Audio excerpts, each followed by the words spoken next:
Tonight, passengers face lengthy delays as fog creates disruptions for flights, and glitz and glamour as Broken Hill Festival takes over for the weekends.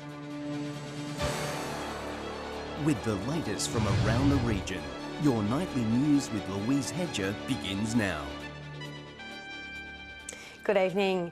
Passengers have been forced to make other plans with some QantasLink flights cancelled due to low cloud and poor visibility today.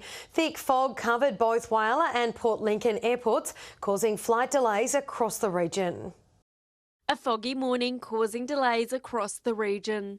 I think we were expecting to leave about 9 a.m, so we had a few delays and now it has been cancelled. So 5:30 p.m. for me, which unfortunately means a night over in Adelaide before I can actually get home to Alice Springs. And we got pushed back for another half an hour, and then we got here and then it's been delayed to like 3 o'clock. And then because we don't have any other connecting flights until tomorrow, they're going to give us a 5 o'clock flight now. Some Rex flights were delayed and the QantasLink's morning flights were cancelled, meaning many Port Lincoln and Whyalla passengers were left stranded, some seeing the positives. Travelling to Adelaide, and they've given us updates every, 15, 20 minutes, so that's been good. Some forced to scramble to get on the next available flights, but with passenger numbers limited, it proved a challenge. Both Rex and QantasLink say the delayed and cancelled flights were caused by low cloud and therefore low visibility. The airline saying they worked to reaccommodate their passengers onto other services. Inconveniencing me too much. I get to spend another day in Whyalla, which is fantastic for me. So they have been as helpful as they possibly can. They don't have control over the weather. Some heading back into town to wait for their afternoon flights and for the clouds to clear. What is there to do, We might just go to the pub, I think. Shari Hams, 7 Spencer Golf News. High-speed internet has made its way to Port Lincoln this week, with several schools connecting to the fibre optic network. The rollout is part of the South Australian Government's $80 million project to upgrade public schools' internet. The dreaded loading circle, an all too common sign when trying to access the internet in South Australian schools.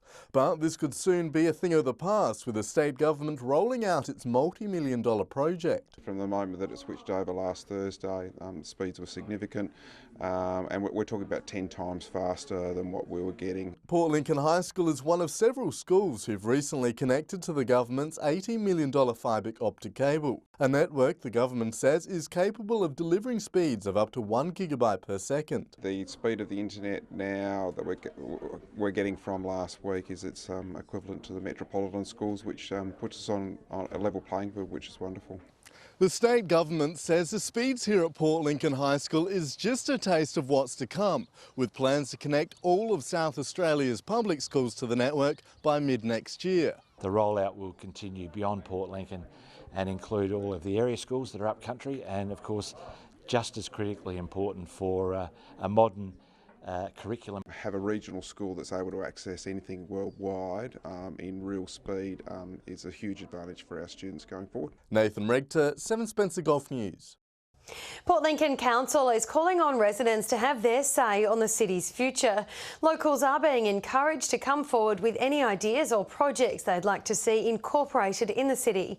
Feedback will help develop a draft of the city's 10-year strategic plan, expected to be completed early next year. We're challenging people to think about what it looks like in the year 2030 and beyond, and therefore using that as a basis of creating a vision. Public forums will be held later this month for the community to pitch their ideas. Visit the council's website for more information. Sanjeev Gupta's attempt to invest $100 million into Havilah Resources has failed. A deal was struck in May in Whyalla but has since been defeated. In what's being described as a fiery meeting, Havilah's founder used his 19% stake to vote against the deal yesterday. Havilah Resources has confirmed the deal with CIMIC Mining, which is a part of GFG Alliance, would not proceed. GFG Alliance says it is disappointed with the outcome. More than 30 Whyalla artists have come together to create what's claimed to be the world's largest comic scattered across the city. The initiative part of a campaign from the Suicide Prevention Network.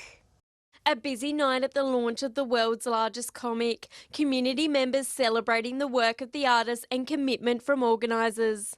Artists from the LGBTIQ community, also the Indigenous community, people who are living with a disability, people with lived experience. Funding for the project is from the Suicide Prevention Network. The Stormont's going across Whyalla buildings and really it's talking about mental health and the journey that people are on and what sort of things they can do to support themselves to get help and get better. Launching these fixtures on Are You OK Day, local artists say they enjoyed getting involved. We're very honoured to be able to do this tonight and I'm so proud of how far I've come. Yeah, there's always a way out and it's just having an awareness of that. Organisers are encouraging to check out the instalments around town. I believe it's a world first actually. Based on the research that I've done, there's nothing quite like this anywhere else. We believe it is the world's largest comic, 600 square metres in total. Information on comic locations can be found online and for support you can contact Lifeline. Shari Hams, 7 Spencer Gulf News. CFS firebombers are set to take to the skies of the Mid-North next week as part of an aviation training exercise. 38 aircrew and volunteers will take off from Port Pirie's airport to conduct flight paths on September the 18th and 19th. Smoke flares will be used on the ground to simulate fires to be spotted by the overhead aircraft. The two-day event will help local crews gain some hands-on experience going into the fire season. Broken Hill will be sparkling tonight as the 2019 Broken Hill Festival gets underway at the Palace Hotel. The city is entirely booked out of accommodation as thousands prepare to don their party shoes for the next 3 days. Glitz and glamour, it's tipped to be fabulous, darlings. There's going to be great shows happening inside and outside. Hundreds of festival goers arrived from Sydney last night on board the Silver City Stiletto train service. Visitors keen to start the weekend early, celebrating Priscilla, Queen of the Desert. 60% of the film was filmed here. If you're a big fan of that and you're a big fan of drag, disco and divas in the desert, then what more could you ask for? It's a fabulous festival. The final setup commenced today at the Palace in preparation for thousands to pass through the gates. Outside the venue, the city has caught festival fever. Flags flying, the main street buzzing, businesses unleashing their inner Priscilla. It's crazy. The town's booming, it's great. The town square will be hosting performances at midday tomorrow before the 1:30 street parade. Dozens of acts are booked in for the night. A few tickets are still on sale. And if you've forgotten your costume, all the gear will be available to buy at the dedicated merch store. It's once a year, so much fun, so much entertainment. You won't be disappointed, absolutely. Sunday sees the fun head to Silverton before it's back to the Palace to wrap up. And if we don't catch them this year, they're coming next year as well. So it's growing, and I'm so excited to see where it goes. Life in the outback, it's never a drag. Patrick Reinke, 7 Spencer Gulf News. Well, that sounds like fun. Still to come tonight, suspicions over unprecedented fuel price hikes and a government initiative to boost live music in regional venues.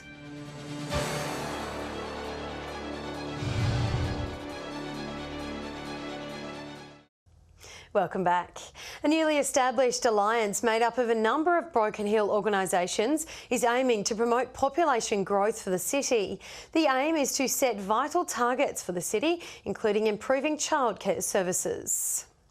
Coming together and sticking together. We have the RDA, the Council, 25 and 25 and Foundation Broken Hill, and just recently we invited in the Department of Premier and Cabinet. The Broken Hill Alliance Working Group gives these organisations a chance to bounce ideas and update ongoing projects. It plans to meet every month to ensure two members aren't working on the same sort of project. Anything that gets people working together, that brings us together to help us, achieve each other's goals and make sure that we're not duplicating and we all head for that same direction of growing our community, growing our population, it's got to be a positive thing. The Alliance is focusing on increasing the city's population to 25,000 by the year 2025, developing a childcare demand study, one of its first steps. Ms Howe saying with job-creating mine projects in development around the region, the sooner the better. We don't want fly in, fly out. We want families to live in our community. So we need to be thinking about that now, not wait until the mines are in start-up focus. Patrick Reinke, 7 Spencer Gulf News.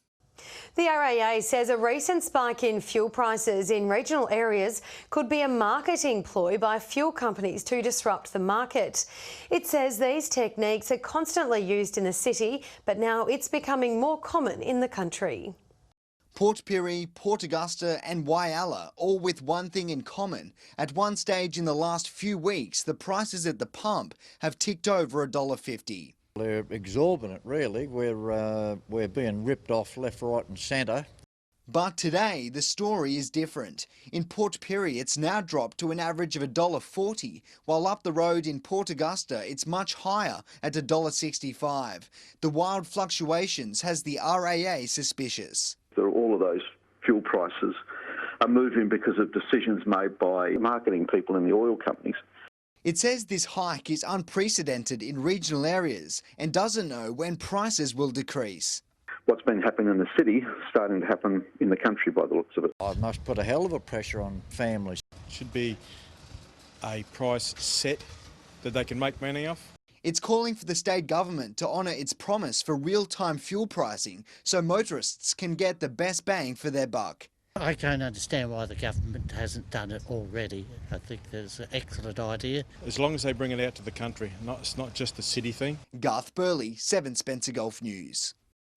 Whyalla musicians are receiving life-changing mentoring this week by learning about how to overcome challenges faced at venues. The program is a part of the government initiative to boost local music venues across the region. Striking a chord with these local performers who are eager to get Whyalla back into being a positive live music scene. Run a successful live music venue, regional live music venue, and also how to be a successful musician. The RAMP program has received funds from the Department of Innovation and Skills. Now mentors are travelling across the region to educate artists. It's happened in the last, 10 years, even 5 years, even 2 years in the music industry. So it's just good to re-up on all those issues and make sure everyone's batting on the same field. Music groups say they're also working hard to re-amp the scene. We're trying as a collective around Whyalla to try and get more entertainment, more of the public involved, plus more of the talents. An issue with economics at the forefront of the discussions, with these professionals saying it's an industry-wide problem. The common issue that we're coming up with is what's art worth, which is a great conversation, and we could talk about it forever and never get to a solution. More information on these programs can be found online. Shari Hams, 7 Spencer Gulf News. A tertiary education campus in Port Augusta is one step closer, with UniHub officially launching the centre today. The first classes are due to begin next year and it's generating huge interest from local students.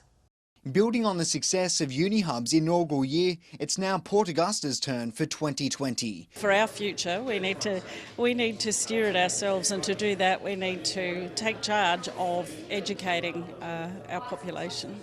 UniHub launching the local campus today, and excitement is already building among future students. It's really exciting for people to be able to get that opportunity and not have to leave the town. I am able to keep part-time work.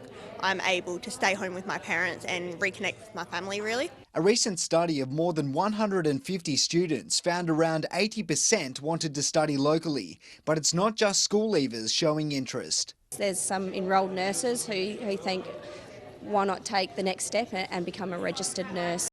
Management working closely with industry to tailor courses to meet skills demand, offering new subjects for next year. Psychology and nursing, social work. We're looking to get engineering as well. We're still working on that one.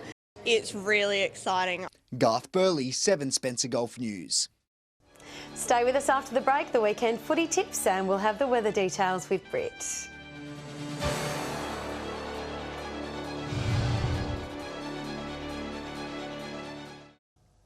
Welcome back.